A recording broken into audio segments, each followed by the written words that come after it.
Welcome to Skillful Guidance Academy, Scaling India at Barapathar, Tinkunia Bagicha, Cuttack, Odisha. Third class regarding accounting, methods and classification of accounting. Single entry accounting, double entry accounting, classification of accounts. So in single entry accounting, it is simple method of record keeping where each financial transaction is recorded only once. So single entry के अंदर जो भी recording होगा, ठीक है ना, जो भी रिकॉर्डिंग होगा ट्रांजेक्शन का वो एक बार होगा, उसको बोलते हैं single entry. This method is typically used by small businesses and individuals who have relatively straightforward financial activities. तो छोटे छोटे बिजनेसमैन के लिए सिंगल एंट्री ठीक है, लेकिन अगर थोड़ा सा बिजनेस आप ग्रो कर जाता है, बड़ा हो जाता है, तो उसके लिए डबल एंट्री सही रहेगा. Double entry accounting is more comprehensive and accurate method of record keeping. It involves recording each financial transaction in at least two accounts, ensuring that debits and credits are balanced. This method is widely used by businesses and organizations for its accuracy and ability to provide a clear financial picture. So double entry कहता है कि दो बार entry होंगे, कोई भी transaction के लिए to entries होना जरूरी है.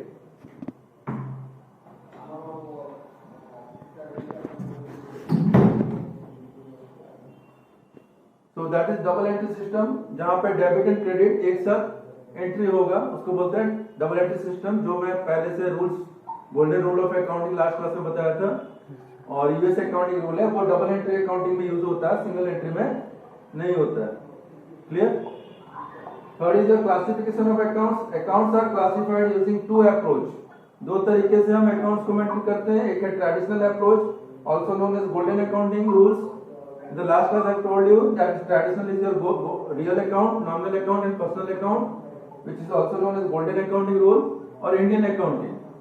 Second is your modern approach known as American approach or US accounting method, where only income, expenditure, asset and liability, four things are taken into account. चार चीजों को लिया जाता है: asset, liability, income, expenditure. अगर assets increase करेगा, ज्यादा asset बढ़ेगा, तो उसको आप डेबिट करोगे, और अगर एसेट कम हो जाता है, सेल करोगे तभी कम होगा. ठीक है, तो उस एसेट्स को हम क्रेडिट करेंगे. उसी तरीके से लायबिलिटी अगर बढ़ता है, लोन वगैरह लेते हो ज्यादा, तो क्रेडिट होगा. और लायबिलिटी अगर कम होता है, यानी लोन पेमेंट करने के बाद लायबिलिटी कम हो जाएगा, तो हम उसको लायबिलिटी अकाउंट को, if it is decreasing liability then credited, मतलब लायबिलिटी को क्रेडिट करना है. ठीक है. और अगर मान लो कि हमारा खर्चा, एक्सपेंसेस बढ़ रहा है, तो हम उसको डेबिट करेंगे, और किसी कारण किसी मंथ में एक्सपेंसेस हमारा कम हो रहा है, तो हम उसको क्रेडिट करेंगे. वैसे इनकम बढ़ेगा तो क्रेडिट करेंगे, और इनकम कम होगा तो डेबिट करेंगे. सो एसेट्स और एक्सपेंसेस दोनों एक ही तरीके का है. अगर दोनों इंक्रीज करेगा तो डेबिट होगा, और दोनों डिक्रीज करेगा तो क्रेडिट होगा. उसी तरीके से कैपिटल और लायबिलिटी एक जैसा है. अगर इंक्रीज करेगा तो क्रेडिट होगा, और डिक्रीज करेगा तो डेबिट होगा. ये है आपकी क्लासिफिकेशन ऑफ अकाउंट्स के अंदर.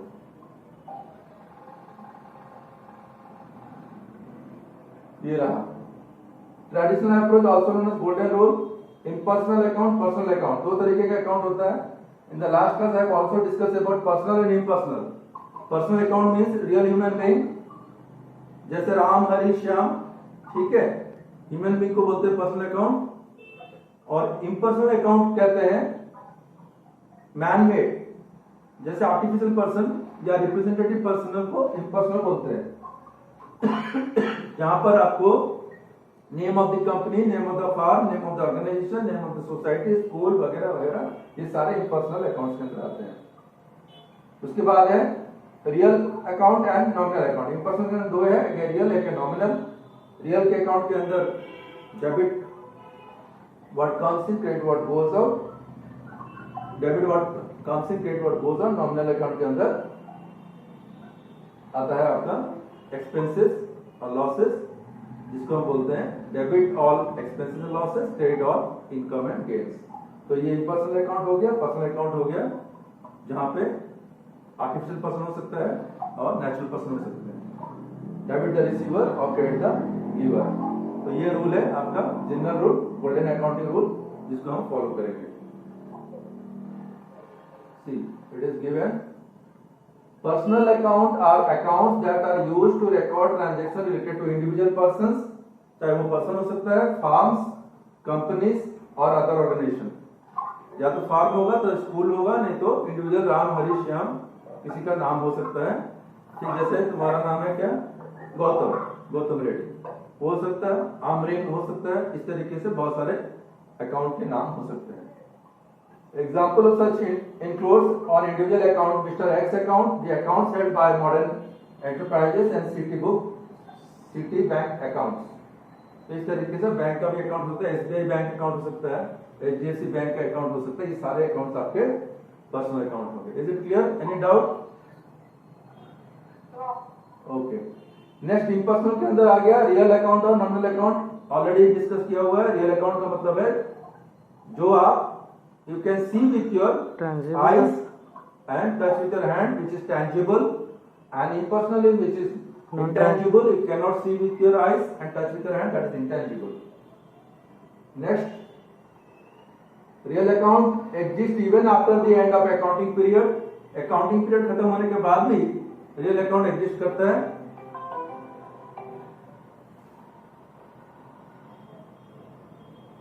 और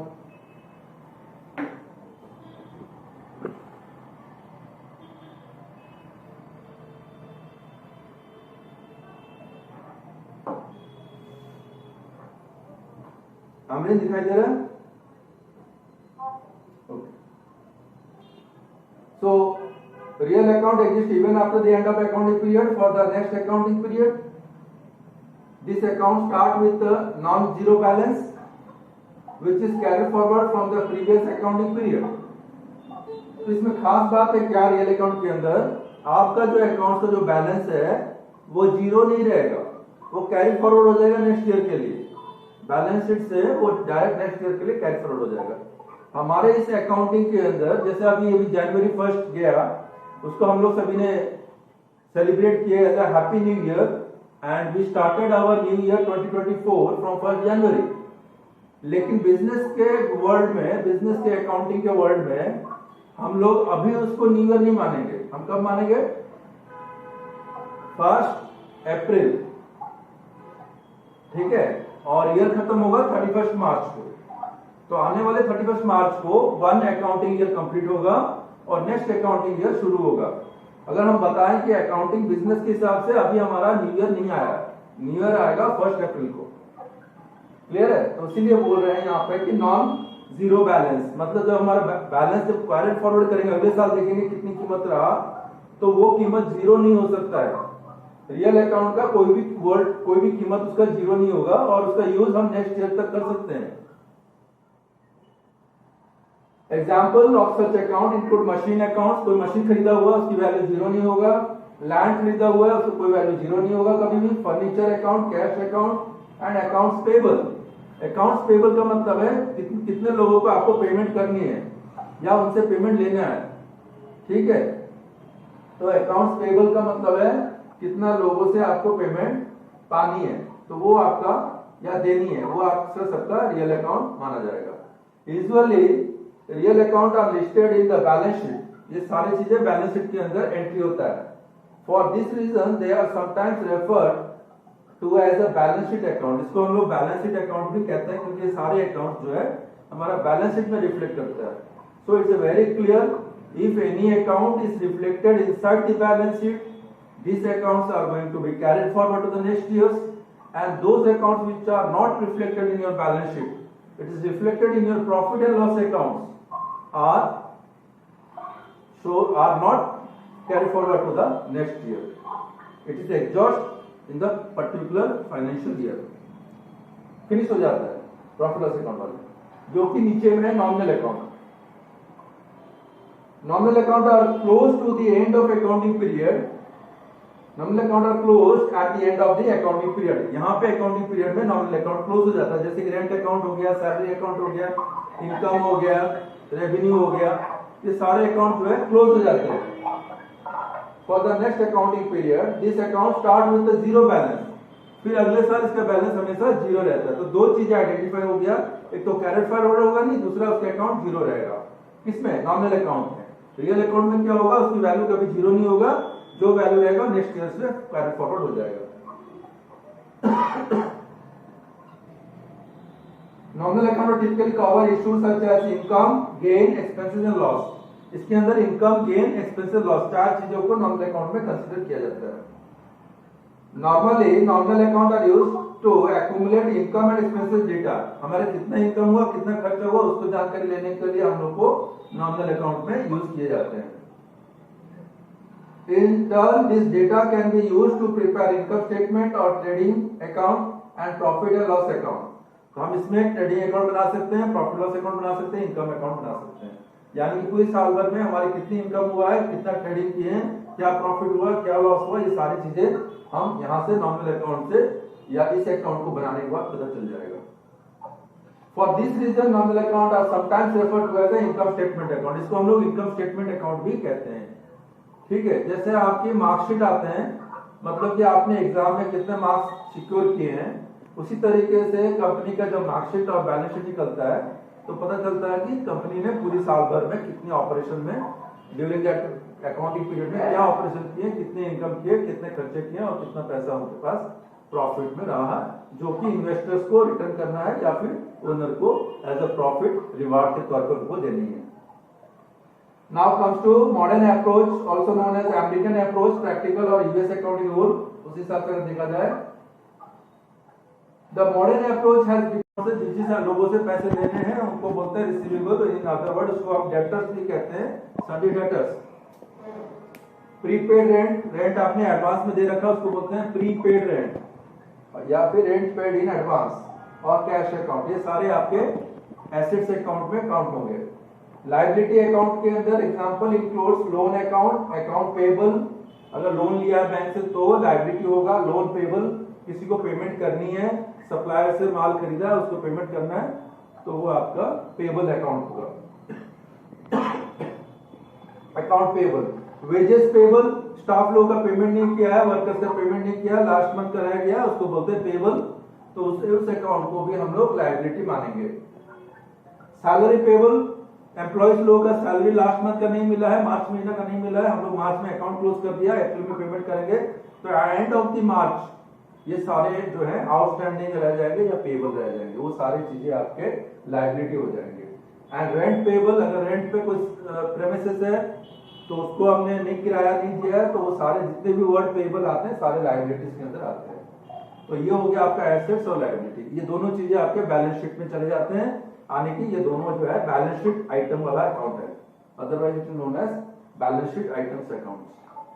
और दूसरा आ गया रेवेन्यू एंड इनकम। रेवेन्यू जिसको बोलते हैं, इनकम उसी को बोलते हैं जहां से पैसे कमाया जाता है, या जिस पैसे को आप इनकम मानते हो या रेवेन्यू मानते हो उसको बोलते हैं। जिससे पैसे आते हैं, सामान बेचकर आएगा नहीं तो सर्विस बेचकर आएगा, उसको बोलते हैं रेवेन्यू और नहीं तो इनकम। एग्जाम्पल क्या है, सेल्स अकाउंट, सामान बेचोगे तो पैसा आएगा तो रेवेन्यू आ गया। सर्विस रेवेन्यू अकाउंट, अगर किसी को सर्विस प्रोवाइड किया तो पैसा आया, फीस लिए वो लोग तो सर्विस रेवेन्यू अकाउंट आ गया। रेंट रेवेन्यू, अगर आपने लैंडलॉर्ड है, आपने किराए पे दे रखा है कुछ शॉप्स वगैरह या घर का मतलब हाउसिंग के लिए पर्पस के लिए, तो उससे जो पैसा आएगा उसको बोलते हैं आप रेंट रेवेन्यू। इस तरीके से बहुत सारे रेवेन्यू। इंटरेस्ट रेवेन्यू, बैंक में बहुत सारा पैसा आपने डिपॉजिट कर रखा, फिक्स डिपॉजिट या ऐसी, और बैंक उसमें से आपको इंटरेस्ट पे कर रहा है तो इंटरेस्ट आ गया, इंटरेस्ट रेवेन्यू अकाउंट। ये सारे आ गए income and revenue account. Is it clear? आमरे समझ में आ रहा है? ओके। नाउ एक्सपेंसेस, खर्चे। अब इनकम होगा तो खर्चा भी होगा। ये तो नहीं है कि जितने पैसे आपने लाए सारे पैसे आपके प्रॉफिट में आ गए, नो।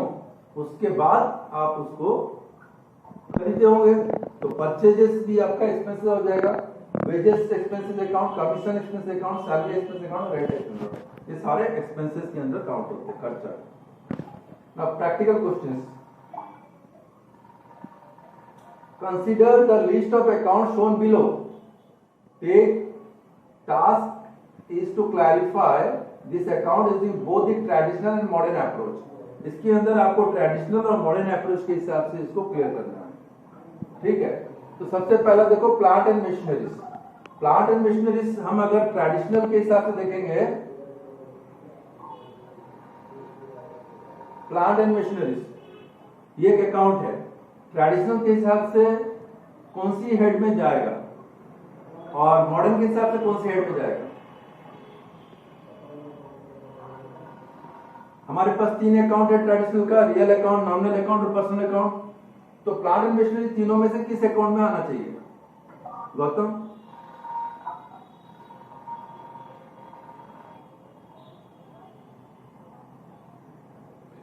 प्लांट रियल अकाउंट में आएगा। Real account, good. अमरीन कौन सा अकाउंट में आएगा? प्लांट एंड मशीनरी जो है किस अकाउंट में आना चाहिए? रियल अकाउंट, नॉमिनल अकाउंट और personal account. Plant and machinery जो अकाउंट है वो कौन से अकाउंट में आएंगे? रियल अकाउंट, नॉमिनल अकाउंट और पर्सनल अकाउंट।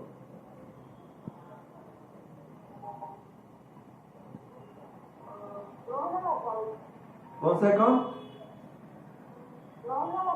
नॉमिनल गलत है, रियल अकाउंट होगा। प्लांट मशीनरी जो है तुम्हारा एसेट है, ठीक है?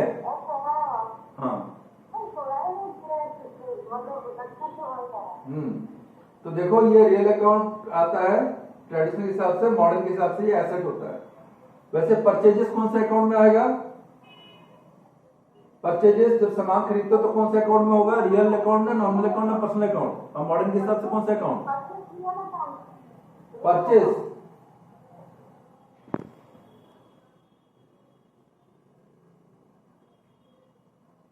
परचेज का मतलब जानते हो? जो सामान आप खरीदते हो बेचने के लिए उसको बोलते हैं परचेज,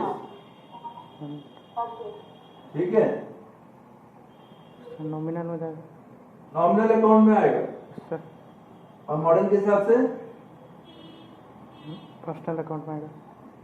मॉडर्न का तो पर्सनल है ही नहीं। मॉडर्न का चार चीज है, एक है एसेट है, लायबिलिटी है, इनकम है और एक्सपेंसेस है। एसेट्स में आएगा, उसका वैल्यू एसेट्स में, एक्सपेंसेस में आएगा क्योंकि वो खर्चा है आपका, मतलब कि आप उसको बेचोगे, खरीद के उसको बेच डालोगे। वो हो सकता है कि वो जो गुड्स है वो आपका ना रहे, अगर स्टॉक रह गया तब वो एसेट में जाएगा, ठीक है? अगर मैं नहीं बिका, रह गया सामान, तो वो आपका एसेट में जाएगा, अदरवाइज वो आपका एक्सपेंसेस में ही रहेगा। देखो नॉमिनल अकाउंट है और एक्सपेंसेस में रहेगा। क्योंकि ये कॉन्सेप्ट क्लियर नहीं होगा तो आप जब प्रैक्टिकल अकाउंटिंग करोगे उस टाइम पे इसको आप इंप्लीमेंट करना है, क्योंकि आपको पता रहना चाहिए कि परचेज गया तो उसको कौन सी हेड में जाएगा, एक्सपेंसेस के हेड में जाएगा। सेल्स भी नॉमिनल अकाउंट है और वो रेवेन्यू हेड में जाएगा, ठीक है? ट्रेडिशनल के हिसाब से नॉमिनल अकाउंट होता है और मॉडर्न के हिसाब से रेवेन्यू यानी इनकम में हेड में जाएंगे। रेंट भी नॉमिनल में होता है ट्रेडिशनल के हिसाब से, लेकिन मॉडर्न के हिसाब से एक्सपेंसेस अकाउंट में जाएंगे। Land and building real account है ट्रेडिशनल के हिसाब से, लेकिन मॉडर्न के हिसाब से ये आपका एसेट अकाउंट में आएंगे। सर रेंट एक्सपेंस कैसे आएगा? हमें रेंट जब तुम पे करोगे तो वो तुम्हारा खर्चा हो जाएगा, अगले महीने फिर पेमेंट करना पड़ेगा, फिर नेक्स्ट मंथ में फिर करना पड़ेगा। आप उसको यूज करो या ना करो, रेंट तो आपको पे करना ही है, वो वापस तो आएगा नहीं आपका। एक बार किसी को रेंट देने के बाद लौटाएगा क्या आपको? नहीं लौटाएगा, तो इट इज अ एक्सपेंसेस। क्योंकि एक्सपेंसेस का मतलब होता है जो आप पेमेंट कर दिया, आपने सिर्फ उसका यूटिलाइज किया, यूज किया, इसलिए आप उसको रेंट पे करते हो। इलेक्ट्रिसिटी का जैसा है वैसे ही रेंट है, एक बार पेमेंट करने के बाद में उसका रिटर्न नहीं आता, आप उसका यूज कर सकते हो, उसका बेनिफिट ले सकते हो, ठीक है? किराया मिला, मान लीजिए ये वाला जगह हम लोग किराए पे लिए, तो इसमें हम लोग को क्लास लो या ना लो, महीना पूरा हो जाएगा तो वो किराया पे करना पड़ेगा 80,000 रुपये। सपोज मैंने 80,000 रुपये पे कर दिया, अगले महीने थोड़ी फिर से 80,000 पे करूंगा, फिर क्लास हो या ना हो, ठीक है? क्लास होगा तभी देना, नहीं होगा तभी देना। और ये 1 साल के बाद में वो पैसा एग्जॉस्ट हो जाता है, खत्म हो जाता है, वो उस पैसे का कोई वैल्यू नहीं रहता फिर, ठीक है? लेकिन अगर मैं इसको अपना बिल्डिंग होता तो उसका कीमत होता, अगले साल भी इसका वैल्यू रहता। इसलिए तो मैंने कहा जो आइटम बैलेंस शीट में जाएगा उसका वैल्यू रहेगा, उसके अकाउंट वैल्यू जीरो नहीं होगा। और जो प्रॉफिट लॉस अकाउंट में रहेगा, ये सारे आइटम रेंट वगैरह प्रॉफिट लॉस अकाउंट आइटम है, इसकी वैल्यू नेक्स्ट ईयर में जीरो हो जाता है, फिर से शुरू होता है। जैसे मीटर होता है ना, मीटर को आप जीरो कर देते हो, फिर से रीस्टार्ट करते हो। तो यहाँ पे वो रीस्टार्ट वाला चक्कर है। प्रॉफिट लॉस अकाउंट में बैलेंस जीरो हो जाएगा, उसके बाद फिर से आपको रीस्टार्ट करनी होगी। ठीक है, तो ये आपका परचेज हो गया, सेल्स हो गया, रेंट हो गया, लैंड एंड बिल्डिंग हो गया। कैश, कैश भी आपका रियल अकाउंट है और वो एसेट अकाउंट भी है। लैंड एंड बिल्डिंग जैसे ही है वैसे ही कैश भी है। और loan from bank, personal account हो गया, आप लोन ले रखे हैं, ठीक है, बैंक से लोन ले रखा है, तो पर्सनल किसी आदमी से ले रखा है, किसी कंपनी से ले रखा है, वो आपकी लायबिलिटी है, आपको पे करना है। You have to make payment further. Okay, any doubt? इसमें किसी को कोई डाउट है तो पूछ सकते हैं, कैन आस्क क्वेश्चन।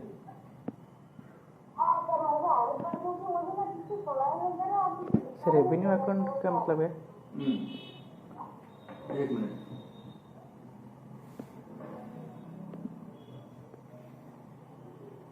दिखाई दे रहा है?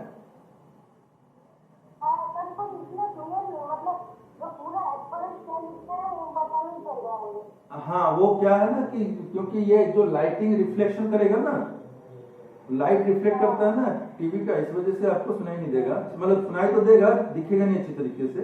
इसके लिए आपको जब ऑनलाइन पे रहोगे तो जब रजिस्ट्रेशन हो जाएगा तो बगल में और एक तो लैपटॉप पे या सिस्टम पे आप इस पेज को ओपन करके देख सकते हो, लैब में एक्सेस कर सकते हो। ठीक है, और यहां से जब मैं बताऊंगा तो वहां देखकर आप बता सकते हो। जैसे आपके सामने एक रेफरेंस बुक रहेगा, तो मंडे को क्लियर हो जाएगा तो आपको मिल जाएगा वो वाला। अभी क्या आपने रजिस्ट्रेशन किया, लेकिन ये जो चीजें हैं इसको आप ओपन करके नहीं देख पाओगे। ठीक है, तो पेमेंट जाने के बाद में वो लोग आपको एक पासवर्ड देंगे, वो पासवर्ड देने के बाद में वो लॉक अनलॉक हो जाएगा। अनलॉक होने के बाद में आप उसका मतलब ये जो मैं यहाँ से पढ़ाऊंगा वो चीज आप डायरेक्टली वहां पे आप देख के पढ़ सकते हो।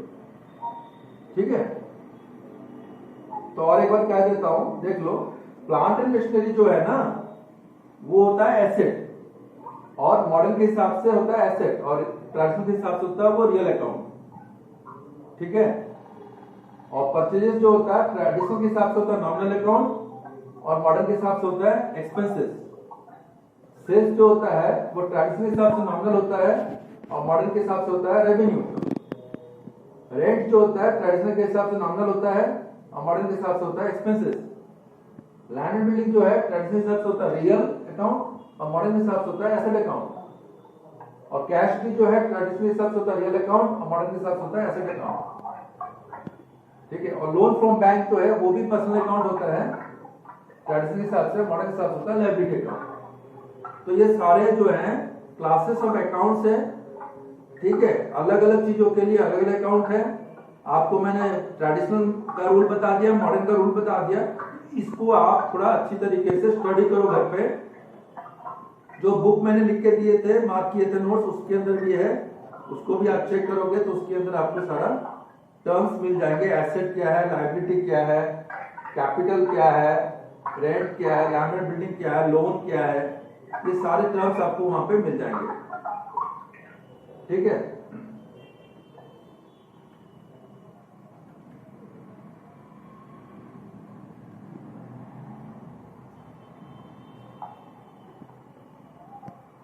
मैंने तो कराया था ना,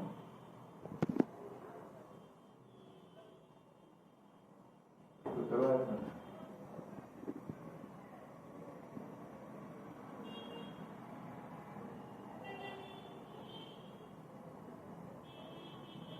हाँ,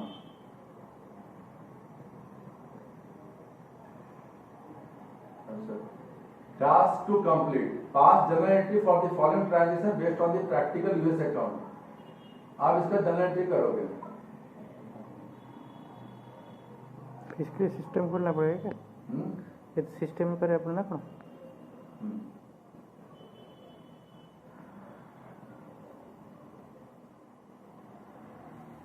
देखो अब देखो, अब प्रैक्टिकल क्वेश्चंस हम लोग करेंगे जिसके अंदर जर्नल एंट्रीज आपको समझना है और उसको करना है।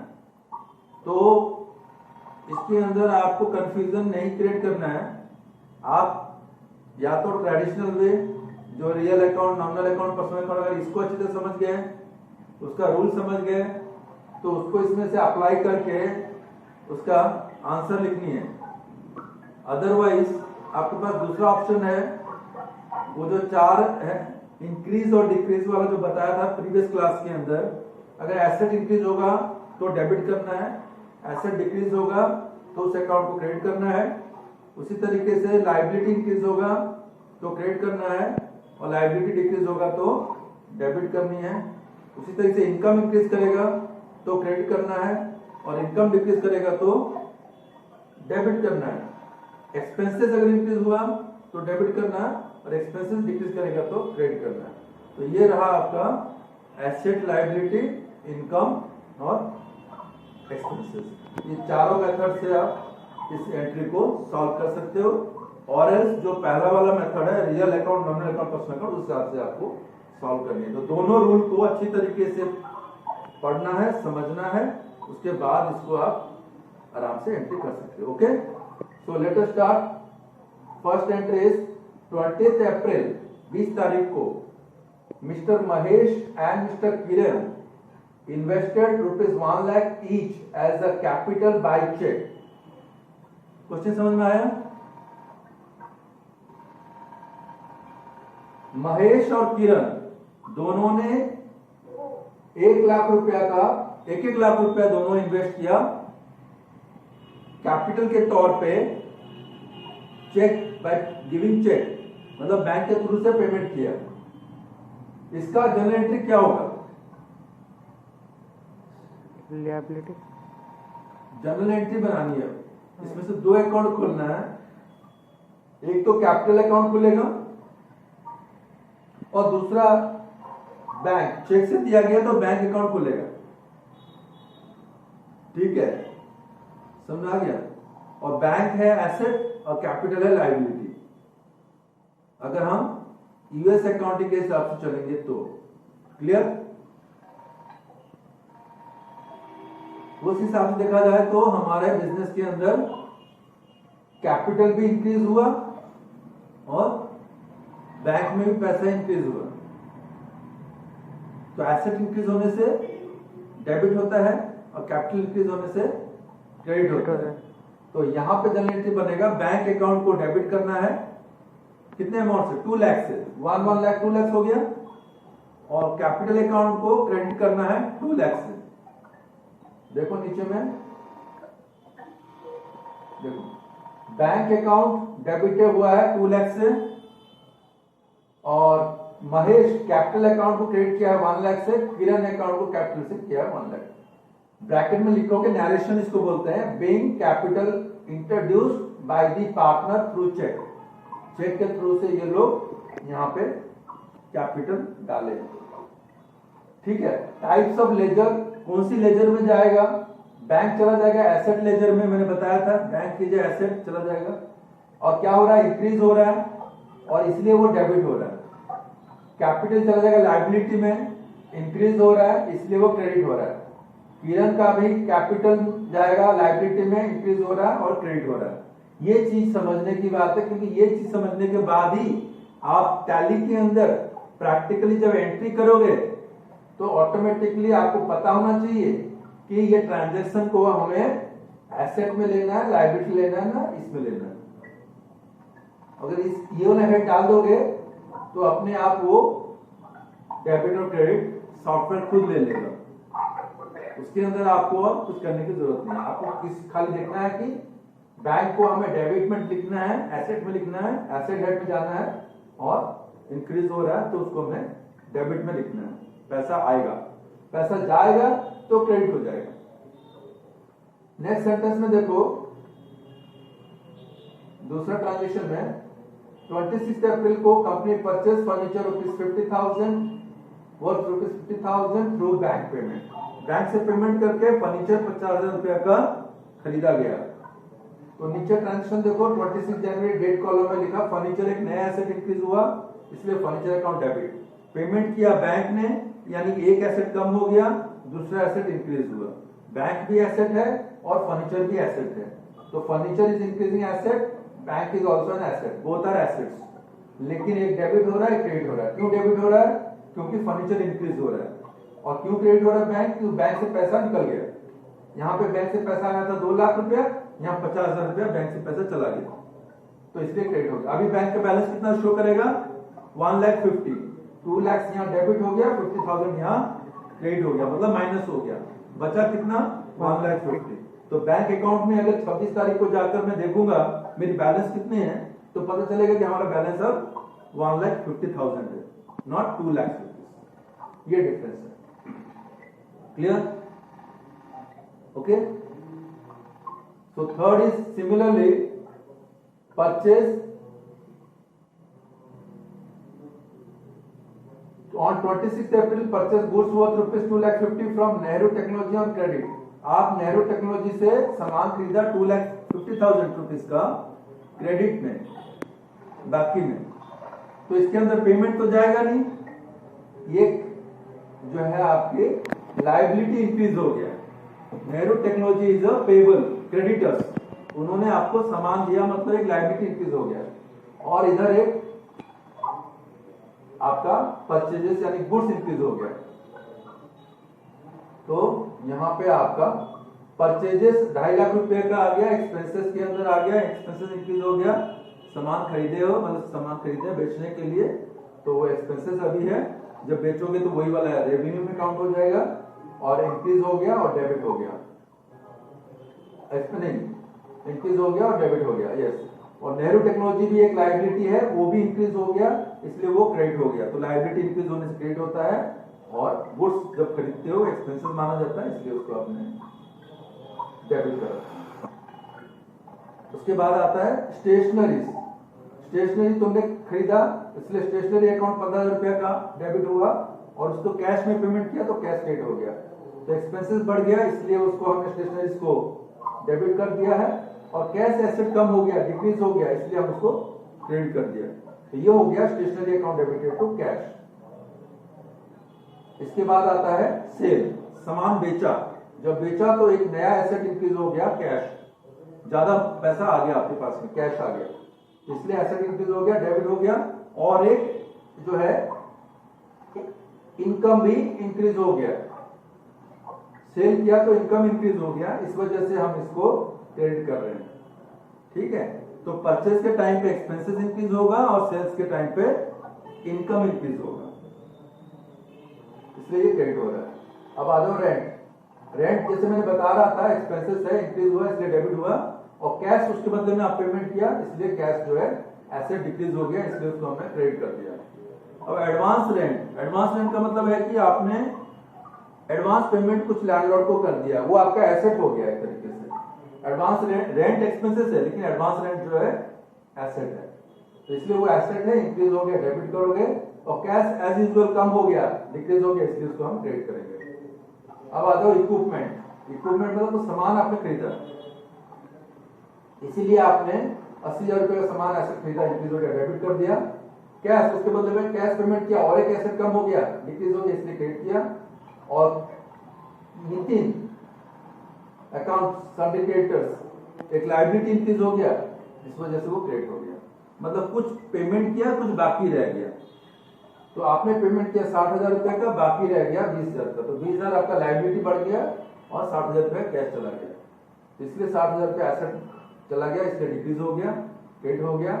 और यहाँ पे 20,000 रुपया का जो नितिन अकाउंट है, क्रेडिटर्स है, वो एक नया लायबिलिटी इंक्रीज हुआ, इसलिए उसको हमने क्रेडिट कर दिया। ओके, अब आते हैं लास्ट एंट्री, 10 नंबर वाला एंट्री है, उसके अंदर कैश अकाउंट आता है डेबिट होकर, जो कि आपने सेल किया 40,000 रुपए का सामान, तो कैश में लिया 20,000, और केशव को आपने उनको बाकी में दिया सामान, आपने सामान उनको बेचा, तो एक तरीके से आपका डेटर्स, साढ़े डेटर्स इंक्रीज हो गया, इस वजह से एसेट, और एक एसेट इंक्रीज हो गया, और इधर इनकम इंक्रीज हो गया 40,000 का। Big money received on service render, उनको सर्विस प्रोवाइड किया, उसकी वजह से आपको पैसा मिला। तो ये था आपका डबल एंट्री, ठीक है। और बाकी इसको आप प्रैक्टिस करोगे घर पे, और जो डाउट्स होगा मुझे नेक्स्ट क्लास में हम इसको क्लियर करेंगे on Monday. Thank you all for my class.